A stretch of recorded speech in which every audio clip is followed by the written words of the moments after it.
Hello guys, last episode में हमने देखा था जीएन का टेस्ट शुरू हो गया था। जीएन ने अपनी स्पिरिचुअल स्ट्रेंथ को अपनी ग्लेज फ्लेम के एंग्री बुद्धा लोटस में कवर कर कर 9 ड्रैगन लाइटनिंग फ्लेम के अंदर भेज दिया था। और जीएन की ग्लेज फ्लेम कोई नॉर्मल फ्लेम नहीं थी, बल्कि 2 फ्लेम से मिलकर बनी हुई थी, इसलिए वो काफ़ी ज़्यादा पावरफुल थी। एंड इसी कारण की वजह से वो बहुत आसानी से 9 ड्रैगन लाइटनिंग फ्लेम के अटैक को झेल लेती है। बट हाँ गाइज, इसका मतलब ये नहीं है कि 9 dragon lightning flame glaze flame से कमज़ोर है।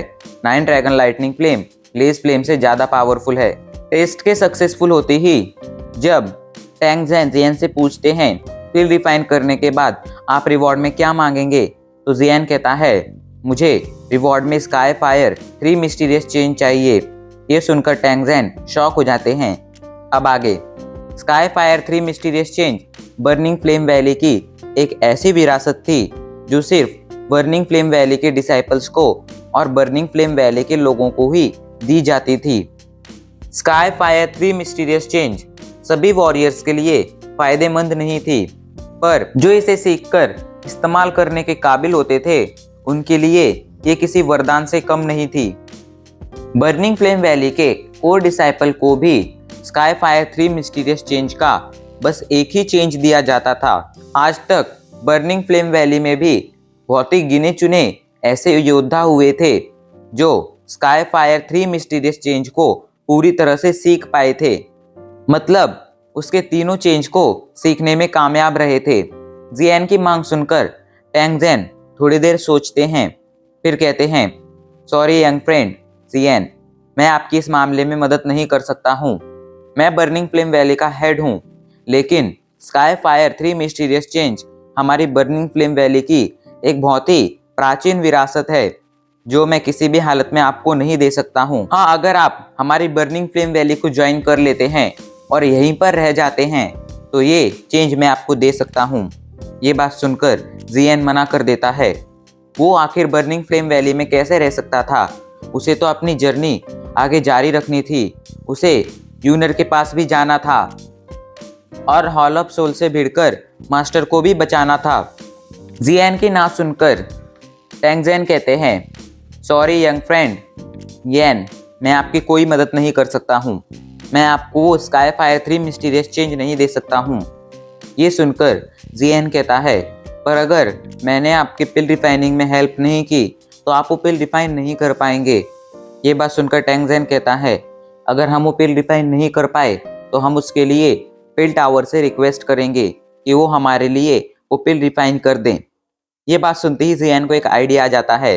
वो तुरंत कहता है अगर आप पिल टावर के एल्केमिस्ट से पिल रिफाइन करवाएंगे तो वो लोग आपसे काफ़ी हाई रिवॉर्ड्स मांगेंगे। क्यों मैं सही कह रहा हूँ? तो टैंग ज़ेन कहता है हाँ, वो लोग काफ़ी हाई ग्रेड के रिवॉर्ड्स मांग सकते हैं।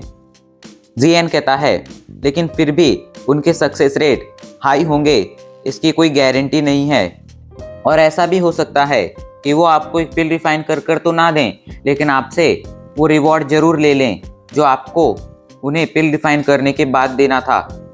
वो जो भी रिवॉर्ड मांगेंगे वो बहुत ही हाई लेवल का रिवॉर्ड होगा, शायद स्काई फायर 3 मिस्टीरियस चेन से भी कीमती होगा। टैंग ज़ेन कहता है हाँ, ऐसा हो सकता है। जीएन कहता है मेरा एक सवाल है आपसे, अगर आप ग्रैंड मास्टर हुआन के साथ मिलकर और मेरे साथ मिलकर पिल रिफाइन करेंगे तो आपको क्या लगता है पिल के सक्सेसफुली रिफाइन होने के कितने चांस हैं? तो टैंग ज़ेन कहता है मेरे हिसाब से 50%। जीएन के फेस पर स्माइल आ जाती है। वो कहता है ये बात तो आप भी जानते हैं कि इस हाई लेवल की पिल को रिफाइन करने में हमें कई सारी मुश्किलों का सामना करना पड़ेगा, और अगर ऐसे में हमारे पास हेवनली फ्लेम रही तो इस पिल के रिफाइन होने के चांस और भी ज़्यादा बढ़ जाएंगे। तो मैं आपसे एक बात कहता हूँ, अगर इस पिल को सक्सेसफुली रिफाइन करने में मैं आपकी मदद कर दूँ तो क्या आप मुझे स्काई फायर 3 मिस्टीरियस चेंज देंगे? सोच लीजिए, ये पिल आपके लिए बहुत ज़्यादा इम्पोर्टेंट है और मेरे लिए स्काई फायर 3 मिस्टीरियस चेंज ये एक डील की तरह है, एक हाथ से लीजिए और दूसरे हाथ से दीजिए। ये बात सुनकर टैंग ज़ेन सोचने लगता है। फिर उसके बाद टैंग ज़ेन अपने साइड में खड़ी हुई मिस हाउ की तरफ देखता है और उससे कुछ बातें करता है। उन दोनों के लिए वो पिल काफ़ी ज़्यादा इम्पोर्टेंट थी। इसलिए थोड़ी बातें करने के बाद वो लोग जियान की तरफ देखते हैं और टैंग ज़ेन कहता है, यंग फ्रेंड यान, ठीक है, मुझे आपकी ये डील मंजूर है। अगर आप सक्सेसफुली पिल रिफाइन करने में मेरी हेल्प करेंगे तो उसके बाद मैं आपको स्काई फायर 3 मिस्टीरियस चेंज हासिल करने का एक मौका दे सकता हूँ। जियान ये बात सुनकर खुश हो जाता है। जियान जल्दी से कहता है, थैंक यू वैली चीफ। ये बात सुनकर टैंग ज़ेन कहते हैं, मुझे थैंक यू मत कहो जियान, ये तो तुम्हारी बातों का कमाल है जिसने मुझे हाँ करने पर मजबूर कर दिया। पर हाँ, मैं तुमसे एक बात साफ साफ बता देना चाहता हूँ। पिल को सक्सेसफुली रिफाइन करने के बाद मैं तुम्हें एक मौका देने वाला हूँ। इसका ये मतलब है कि तुम्हें अपने दम पर स्काई फायर 3 मिस्टीरियस चेंज को हासिल करना होगा। इसका मतलब ये है कि तुम्हें शायद एक टेस्ट भी देना पड़ सकता है। ये बात सुनकर जियान कहता है, कोई प्रॉब्लम नहीं है, मुझे स्काई फायर 3 मिस्टीरियस चेंज को हासिल करने के लिए जो भी करना होगा मैं करूँगा। जियान का कॉन्फिडेंस देखकर टैंग ज़ेन काफ़ी ज़्यादा इम्प्रेस हो गया था और वो अपने मन में कुछ ख्याली पुलाव भी पकाने लगा था। इधर जियान मन ही मन सोचता है, मैं जानता हूँ स्काई फायर 3 मिस्टीरियस चेंज को हासिल करना मेरे लिए बिल्कुल भी आसान नहीं होगा, लेकिन जब से मैं सेंट्रल प्लान में आया हूँ तब से पहले ही मेरी 2 फैक्शन के साथ दुश्मनी हो चुकी है, एक वाइंड लाइटनिंग पेविलियन और दूसरा yellow spring Pavilion. Yellow spring Pavilion से जियान की अभी तक कोई झड़प नहीं हुई थी, पर येलो स्प्रिंग पेविलियन के बेस्ट डिसाइपल वैंग चेन से जियान की दुश्मनी हो चुकी थी। इन दोनों पेविलियन के साथ ही जियान की दुश्मनी थी। बाकी 10,000 शॉट पेविलियन का बेस्ट डिसाइपल जियान का दोस्त था। हाँ, कोई गहरी दोस्ती नहीं थी उन दोनों में, लेकिन कम से कम उन्हें दोस्त कहा जा सकता था। और फॉलिंग स्टार पेविलियन के फाउंडर तो जियान के मास्टर याओ लाओ ही थे, तो उसका तो जियान को कोई टेंशन ही नहीं था। येलो स्प्रिंग पेविलियन जियान पर अभी कुछ खास ध्यान नहीं दे रहा था, पर वाइंड लाइटनिंग पेविलियन अभी भी जियान के पीछे पड़ा हुआ था और वाइंड लाइटनिंग पेविलियन से निपटने में ही जियान को काफ़ी मुश्किल हो रही थी, क्योंकि जियान भले एक डाउजन लेवल के वॉरियर का भी सामना कर सकता है, पर वो अकेला पूरे वाइंड लाइटनिंग पेविलियन से जाकर नहीं भिड़ सकता है। जब वाइंड लाइटनिंग पेविलियन ही जियान के लिए इतनी मुश्किल खड़ी कर रहा है, तो सोचो अगर बर्निंग फ्लेम वैली भी जियान के खिलाफ हो जाती तो जियान को कितनी सारी और मुसीबतों का सामना करना पड़ता। ये सोचकर ही जियान की रूह कांप जाती थी। पर अब बर्निंग फ्लेम वैली उसका एक अच्छा दोस्त बनने वाला था। इस बात से जियान काफी खुश था। टैंग ज़ेन कहते हैं, सब बातें हो चुकी हैं, अब प्लीज आप सभी अपने रूम्स में जाइए और आज रात भर रेस्ट कीजिए। ये कहकर वो एल्डर चीहाओ की तरफ देखते हैं और चीहाओ से कहते हैं, एल्डर चीहाओ जाइए और जाकर सभी को उनके रूम्स दिखाइए। एल्डर चीहाओ सभी को उनके रूम्स तक छोड़ने के लिए चले जाते हैं। उनके पीछे पीछे हॉल में मौजूद सभी एल्केमिस्ट वहाँ से चले जाते हैं। हॉल में अब बस टैंग ज़ेन और मिस हाउ ही बचे हुए थे। टैंग ज़ेन के फेस पर कुछ टाइम पहले बहुत बड़ी स्माइल थी, लेकिन धीरे धीरे वो स्माइल खत्म हो जाती है और उसके चेहरे पर बहुत ही सैडनेस आ जाती है। तभी मिस हाउ पलटती है और कहती है, फादर, क्या आप सच में यान शाओ को वो हमारी बर्निंग फ्लेम वैली का treasure sky fire 3 mysterious change देने वाले हैं? तो टैंग ज़ेन कहते हैं, हाँ, मैं उसे दे दूंगा। मिस हाओ कहती हैं, पर आपको ऐसा नहीं करना चाहिए, ये हमारा एक बहुत ही कीमती ट्रेजर है। ये बात सुनकर टैंग ज़ेन कहते हैं, तुम्हें याद है कुछ टाइम पहले तुमने 9 ड्रैगन लाइटनिंग फ्लेम को स्वेलो करने की कोशिश की थी। उस कोशिश में तुम नाकामयाब रही, ये कोई बड़ी बात नहीं थी, लेकिन नाकामयाब होने की वजह से तुम्हें 9 ड्रैगन लाइटनिंग फ्लेम ने एक बहुत ही गहरी चोट दे दी। तुम बहुत ज़्यादा पावरफुल थी, इसलिए तुम मरी नहीं और बच गई, पर वो चोट अंदरूनी चोट थी और तुम्हारी बॉडी में अभी भी मौजूद है। धीरे धीरे वो तुम्हारी लाइफ फोर्स को ख़त्म कर रही है और अगर अगले 6 महीनों में तुम्हें ये पिल नहीं मिली तो तुम मर जाओगी।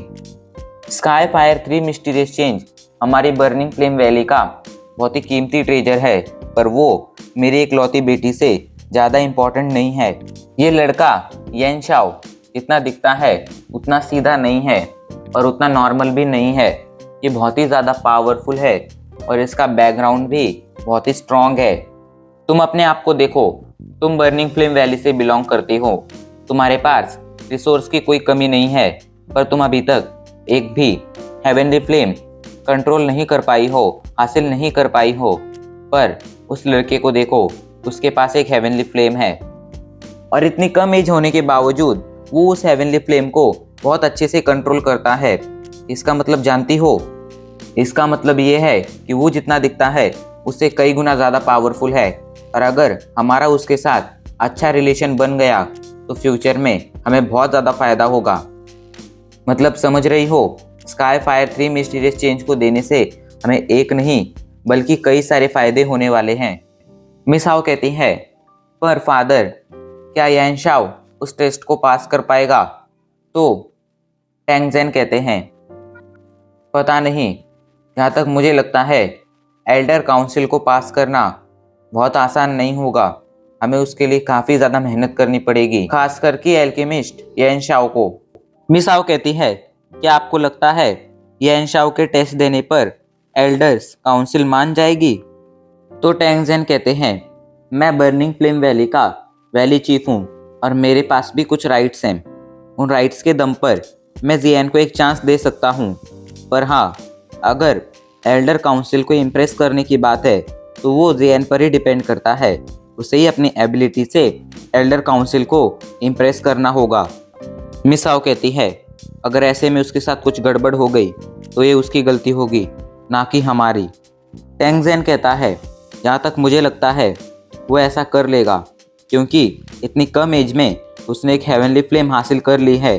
ज़रूर उसके साथ कोई पावरफुल एक्सपर्ट होगा जो अभी तक हमारे सामने नहीं आया है, और मुझे तो ये भी लगता है कि यैन शाओ उसका झूठा नाम है, फेक नेम है।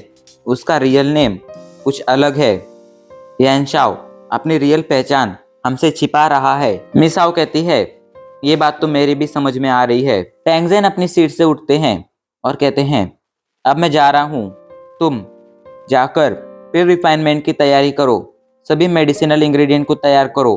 कल दोपहर को हम फिर रिफाइनमेंट शुरू करेंगे। मैं ये देखने के लिए काफ़ी ज़्यादा उत्सुक हूँ कि जियान अपनी हेवनली फ्लेम को किस तरह कंट्रोल करता है। उम्मीद है मैं जितना समझ रहा हूँ जियान उतना ही ज़्यादा पावरफुल और फ्लेम को कंट्रोल करने में एक्सपर्ट होगा। ये कहकर टैंग ज़ेन हॉल से बाहर चले जाते हैं और मिस हाओ सिर हिलाती रह जाती है। सीन शिफ्ट हो जाता है और हमें एक पहाड़ को दिखाया जाता है जिस पर चारों तरफ हरियाली थी और काफ़ी सारे पेड़ खड़े हुए थे। देखने में ये पहाड़ बहुत ही मनमोहक था। इस पहाड़ के ऊपर एक बहुत बड़ा स्क्वायर बना हुआ था। एक्चुअली वो स्क्वायर नहीं था, बल्कि कुछ घर थे जो दूर से देखने में स्क्वायर शेप के लगते थे। उनके बीच में एक बहुत बड़ा रॉक प्लेटफॉर्म था। वो घर और ये प्लेटफॉर्म लाल कलर के पत्थरों से बने हुए थे। वो प्लेटफॉर्म बहुत ही ऊंचा था और बहुत ही बड़ा था। उस प्लेटफॉर्म के साइड में एक और प्लेटफॉर्म था जो देखने में उस प्लेटफॉर्म से छोटा था, पर अगर उस दूसरे वाले प्लेटफॉर्म पर खड़े होकर बर्निंग फ्लेम वैली को देखा जाता तो पूरी की पूरी बर्निंग फ्लेम वैली दिखाई पड़ती। दोपहर हो चुकी थी। दोपहर का सूर्य उस स्क्वायर शेप वाले घरों के प्लेटफॉर्म पर दिखाई पड़ रहा था। प्लेटफॉर्म काफ़ी बड़ा होने की वजह से वहाँ पर अभी के लिए कई सारे डिसाइपल खड़े हुए थे, लेकिन फिर भी प्लेटफॉर्म पूरी तरह से भरा नहीं था। प्लेटफॉर्म पे अभी काफ़ी बातें चालू थीं। तभी अचानक से प्लेटफॉर्म पे 4 लोग आकर लैंड करते हैं। उन चारों को देखकर सभी लोग चुप हो जाते हैं। जो चुप हुए थे वो थे बर्निंग फ्लेम वैली के डिसाइपल्स, और जो 4 लोग वहाँ पर आए थे उनमें से एक थे वैली चीफ टैंग ज़ेन, दूसरी थी उनकी बेटी मिस हाओ, तीसरा था हमारा जियान और चौथे थे ग्रैंड मास्टर हुआन।